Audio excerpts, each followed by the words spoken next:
हाँ बोल शुभंकर. हा मा मला सांग आत्याचं आल्या आल्या काही बिनसलंय का? काही नाही. मी निघाले तेव्हा तर त्या चांगल्या मूडमध्ये होत्या रे. अगं तिनं मला आता फोन केला होता, म्हणाली ताबडतोब निघून ये, तुम्ही कसेही वागता मी हे खपवून घेणार नाही. मला सांग मीताचं काही? अरे नाही, नमिता आणि आशू तर मीराकडे गेल्यात. अरे मग झालंय काय? मी असं करतो घरी जाऊनच बघतो. हां, आता आलं लक्षात. अरे तू सगळी कामं टाकून धावत घरी जावंस म्हणून नाटक केलं असेल त्यांनी. लाडका भाचा ना तू, त्यातून एकुलता एक, आणि तूही फसलास. तसंच असू दे ग, नाहीतर तिचा राग म्हणजे भारी असतो. हो, उगीच नाही तुझे बाबा घाबरून असायचे तिला. नंदू आणि अनु सुद्धा लांब आहेत, त्यामुळे हक्क गाजवायला तूच आहेस आता. तेव्हा जा तू आता, पळ. खरंय. चल मग जातोच घरी. बाय.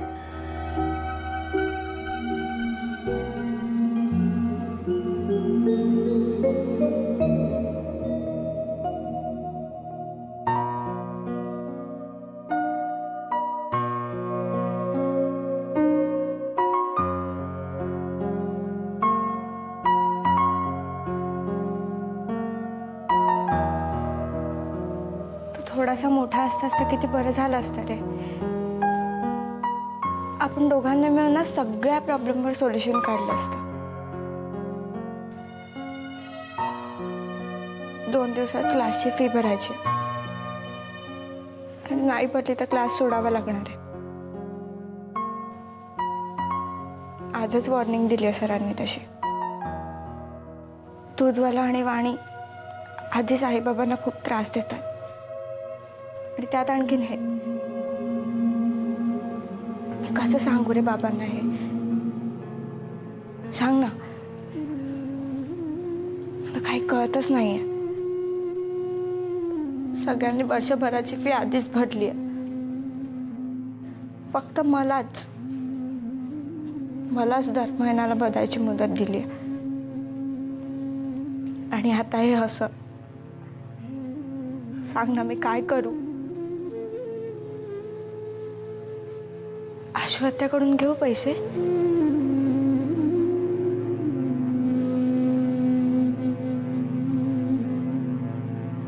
नाही, नको.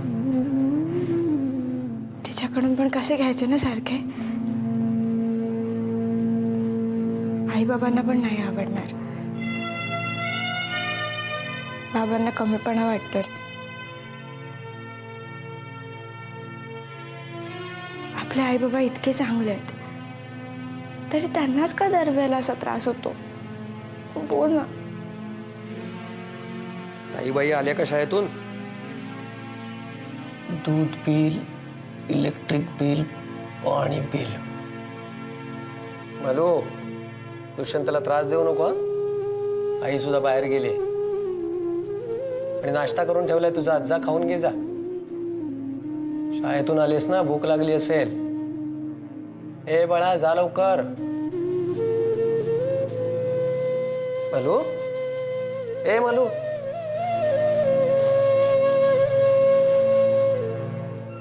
हॅलो, काय ग? रडतेस का? काय शाळेत भांडण झालं का? कोणी बोललं का तुला? आई बोलली? अगं काय झालं, मग रडतेस का बाळा? हा, ए सोन्या. बाबा, मला सगळ्यांचंच खूप वाईट वाटतंय हो.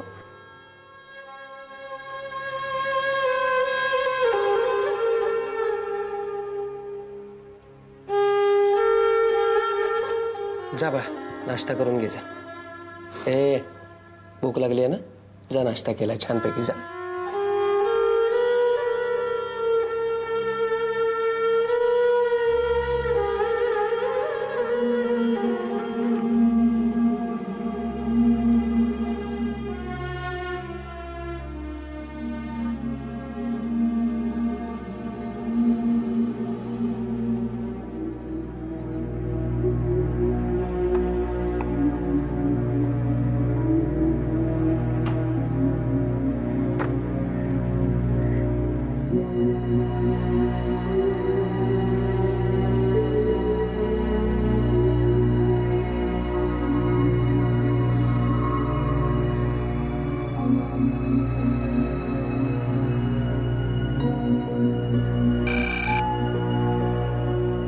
हॅलो.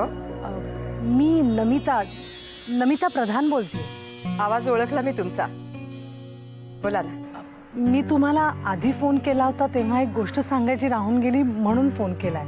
बोला. मी तुमच्याकडे लोणचं मागितलंय हे आशूला सांगू नका. अगं बाई, हो का? बरं झालं बाई सांगितलं ते, नाहीतर मी अगदी सांगूनच टाकलं असतं तिला. पण का नाही सांगायचं तिला? ऍक्च्युली माझ्याकडे न्यूज आहे हे तिला माहिती नाहीये आणि हे मीच तिला सांगायचं ठरवलंय म्हणून. नाही नाही सांगत मी. चालू दे तुमच्या मैत्रिणींचं. आनंद आहे. थँक्यू. आणि बरं झालं तुम्ही फोन केलात ते. म्हणजे आमच्याकडचे एक जण मुंबईला येणार आहेत, तर त्यांच्याबरोबर पाठवू का लोणचं? अरे वा, हे तर छानच झालं. पण ह्या सगळ्यात तुम्हाला उगीचच त्रास. सॉरी. अहो, असं बोलून माझं संकोच वाढवू नका. हक्कानं मागितलं ना लोणचं, बरं वाटलं. ठेवू फोन? अच्छा. काळजी घ्या हं स्वतःची. अच्छा.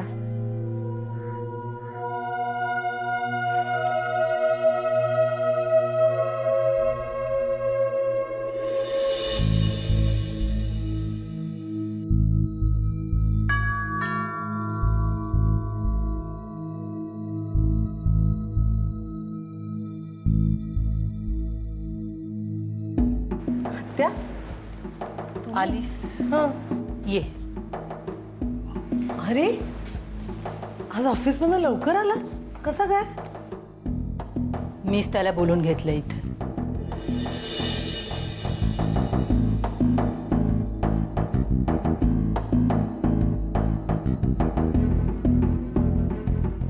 आणि हिला सुद्धा मीच थांबायला सांगितलं इथं. आत्या, काय झालंय? एक अक्षर बोलू नकोस. प्रधानांच्या घरात इतका मोठा अनाचार एवढ्या उघडपणे होईल असं मला स्वप्नात सुद्धा वाटलं नव्हतं. मैत्रीण म्हणे. मैत्रीण कसली? स्वतःची सवत घरात आणून डोक्यावर बसवताना लाज, संताप, दुःख काहीच कसं वाटलं नाही तुला?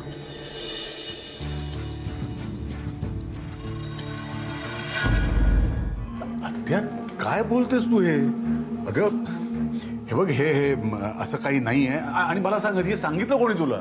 त्याचीच तर शहानिशा करण्यासाठी तुला बोलवलंय मी इथं. मला सांग, ही मुलगी गरोदर आहे हे खोटं आहे?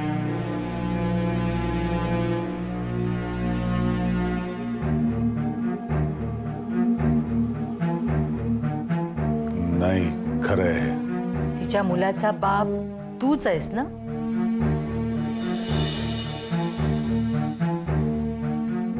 बरोबर?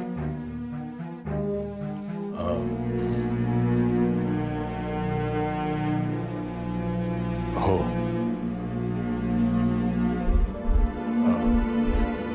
पण काय आत्या? आता कसला आलाय पण? मला सांग, ही नमिताची सवत नाही? तुझे हिचे काही संबंध नाहीये?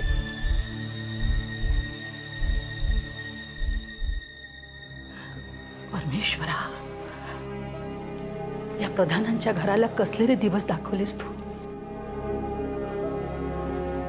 आत्या, हो, तुमचा काहीतरी खूप मोठा गैरसमज होतोय. मी तुम्हाला समजावून सांगते. मला काही एक ऐकायचं नाहीये. सगळ्या मर्यादा पार ओलांडल्यात तुम्ही.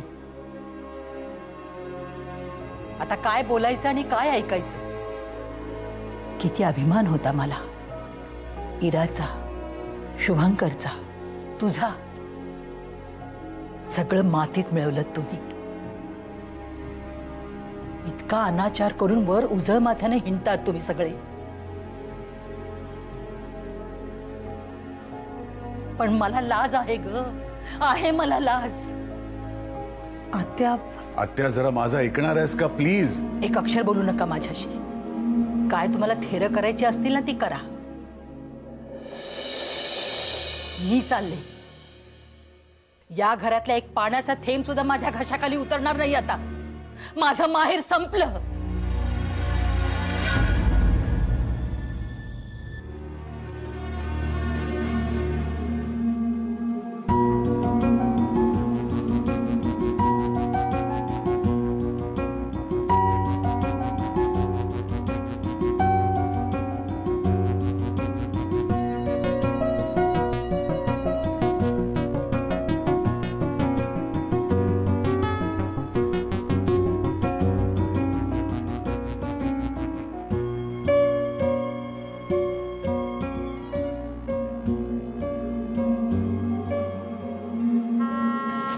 या घरामध्ये कुणाचा पायपोस कुणाच्या पाय राहिलेला नाहीये. जो तो आपल्या मनासारखा वागतोय. कुणालाही ताळतंत्र राहिलेलं नाहीये. काय करते?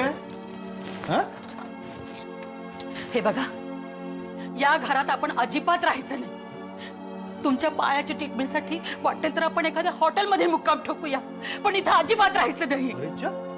ए रमा, अगं काय झालं? आणि बाहेर वादावादी कशी चालली होती? वादावादी? हा? वादावादी नाही काही. लपवा छपवी चालली, लपवा छपवी. सरळ प्रश्न विचारला तर कधी हो म्हणतो, कधी नाही म्हणतो. सगळी गोलमोल उत्तर. आता मनात लाज वाटत असेल त्याला, पण आता काय उपयोग?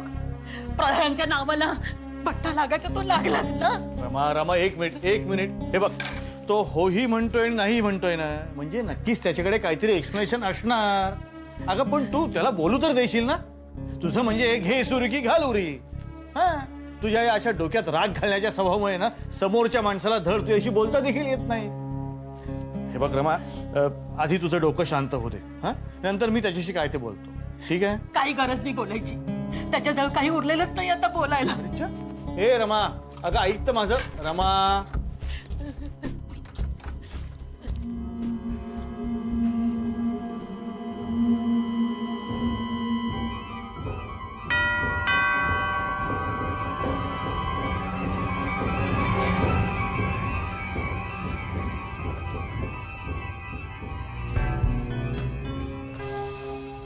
मा,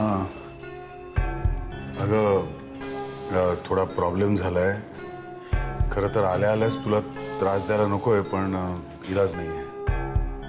अरे काय झालं? तुमचा चेहराच सांगतोय सगळं. मला सांगा बघू चटकन काय झालं. मा, आत्यांना कोणीतरी चुकीची माहिती दिली. त्याने खूप मोठा गैरसमज करून घेतलाय. मा, वाटेल तसे आरोप करत होती ती, आणि मी एका मर्यादेपलीकडे तिला बोलूही शकत नव्हतो आणि समजावू पण शकत नव्हतो. आणि त्या आमचं काही ऐकून घ्यायलाही तयार नव्हत्या. अरे पण काय झालं ते तर सांग.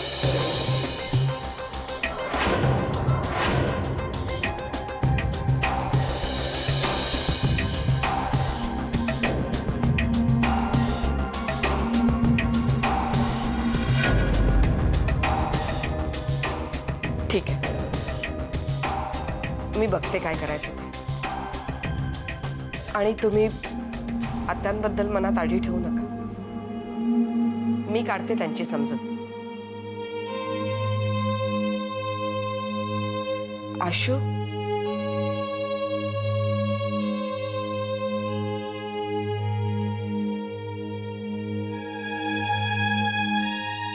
आशू तू सुद्धा ऑफिसला गेलीस तर चालेल.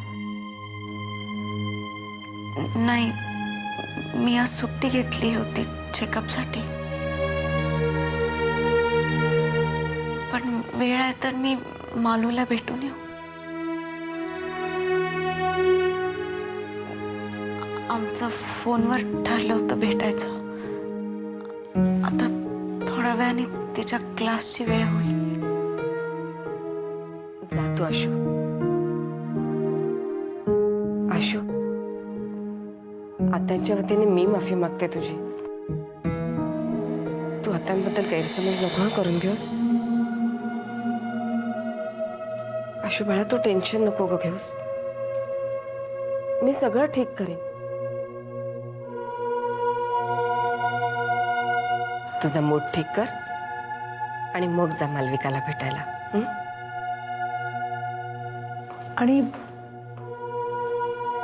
आणि जाताना गाडी घेऊन जा. हा,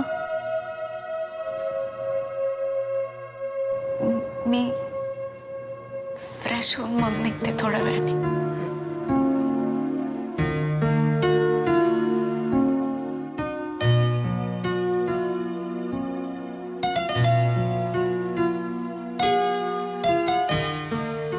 नमिता, नमिता तू काळजी नको करू, मी आहे ना.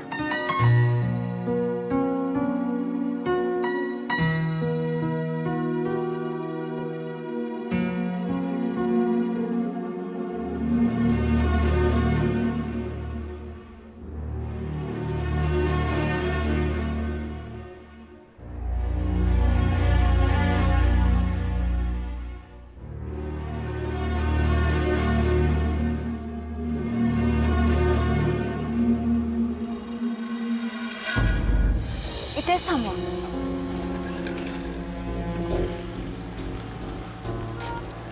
तुम्ही इथेच थांबा, मी जाऊन येते. Okay madam.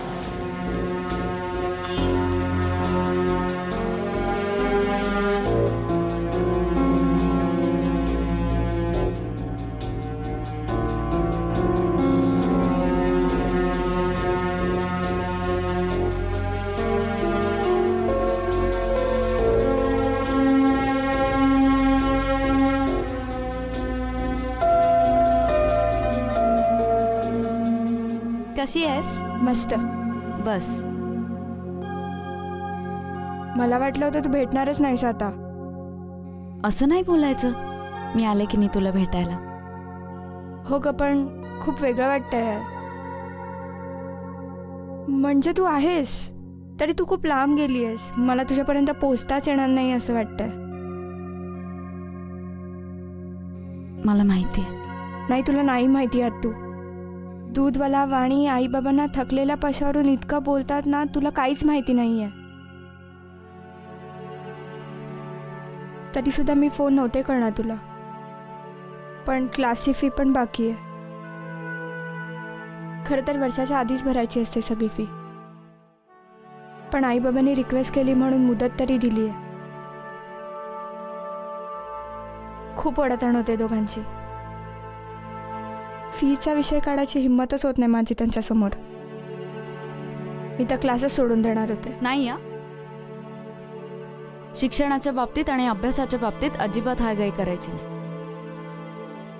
उद्या त्याच्याच जोरावर तुला चांगली नोकरी मिळणार आहे आणि मग तू आईबाबांना सुखात ठेवू शकशील, हो की नाही? हो. खूप बरं वाटलं तुला भेटून.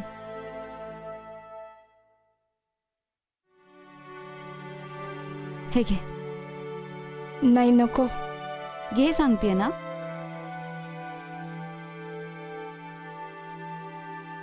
आणि आता सगळी बिलं आणि फी पटापट भरून टाक, कळलं?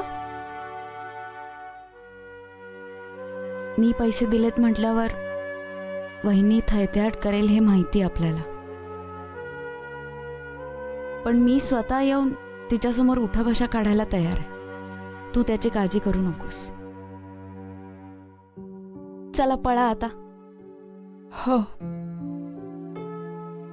नीट जा, सांभाळून. हो. पैसे व्यवस्थित नाही, ओके? चल येते. पळा, लवकर पळा आता. बाय.